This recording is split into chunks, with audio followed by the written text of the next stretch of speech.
So I have to admit that this is something that actually snuck up on me quite a bit, but today actually happens to be, finally, the day of that huge trilogy fight between world heavyweight champion Tyson Fury and Deontay Wilder. And I have to say, this is going to be an absolutely fascinating fight this evening. It's going to be a classical stylistic matchup between the seasoned boxer and, quite frankly, just, the puncher. And I think what we're going to see out of this more than anything else is we're going to see exactly how much Deontay Wilder has learned or not learned since the last time that he was in the ring with Tyson Fury. Now, the last time that he was in the ring with Tyson Fury, we saw how much he had learned since the previous time that he was in the ring with Tyson Fury. And the answer to that question was not much. He showed up for that fight, and he was, quite frankly, honestly, obviously the inferior boxer of the two.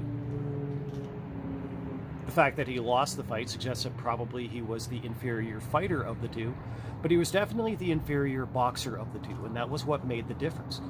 Tyson Fury was just too big and too skilled for Deontay Wilder to get in and land that big right hand on him. And I saw an interesting interview earlier today with Lennox Lewis wherein he weighed in, on the phenomenon of Deontay Wilder, and he did say something that I thought was absolutely fascinating. And that was basically, he said that, as a boxer, you don't actually learn very much by going into the ring and knocking somebody out. And especially not if you go into the ring and you knock them out quickly. In fact, the faster you knock them out, the less that you learn. And that was something that was thematic throughout Deontay Wilder's boxing career up to this point, was that he came in and he was an absolute terror. And he came in and he didn't have to be the best boxer because he had that big right hand, what Teddy Atlas calls the eraser. And so Deontay Wilder, he could afford to go into a lot of fights and he could afford to make mistakes, if he was so inclined, because he could make that all disappear with just one right hand. He could erase any mistake, and that's why Teddy Atlas calls it the eraser. But as with any tool that a fighter might have in their toolbox, something like that is only a useful tool so long as they can actually use it. And when they went into that second fight against Tyson Fury, Deontay Wilder discovered that he just could not get that eraser out of the toolbox, let alone could he actually use it. He did not have even a chance to do it. And that was in no small measure because Tyson Fury just learned more being in that ring with Deontay Wilder than Deontay Wilder learned being in the ring with Tyson Fury, and that was obvious the second time out. What Tyson Fury said specifically was that in that 12th round, in that first fight, after he got knocked down, almost knocked out, he got up and he basically realized that he was in a bad spot in that round and he had to fight back, obviously. So he came back, he put Deontay Wilder on his back foot, and he discovered something. That was that, in his words, Deontay Wilder, he can't fight backing up. He's a great offensive fighter, and of course, if any fighter with a great knockout punch is going to be a great offensive fighter, but the guy was no good defensively.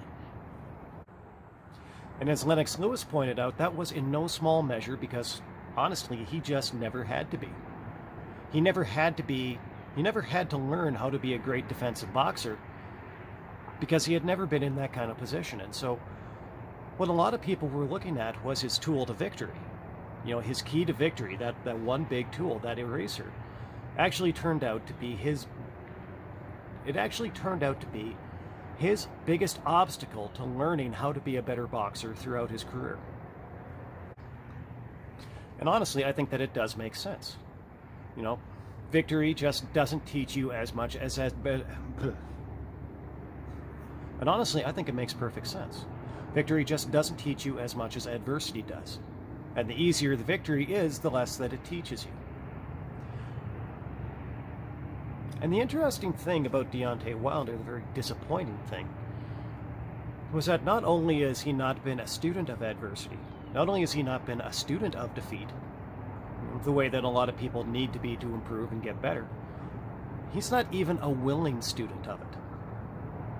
Because we saw exactly what he did right after he lost to Tyson Fury. He came out and he did nothing but make excuses. The first thing that he did was he went back and he fired his trainer that had thrown in the towel when he realized that the only thing that was going to happen in that fight going forward was that Deontay Wilder was going to get hurt. So he did the responsible thing. He protected his fighter. He did the one thing, really the only thing that that trainer is supposed to be there to do. Is supposed to be there to protect his fighter, stop him from getting hurt. He did the right thing, and as a reward for that, he got fired by the guy that actually went into the ring and lost that fight. And then after that, it was just more excuses and more excuses and more excuses. And the more time elapsed after the fight, the more ridiculous the excuses got.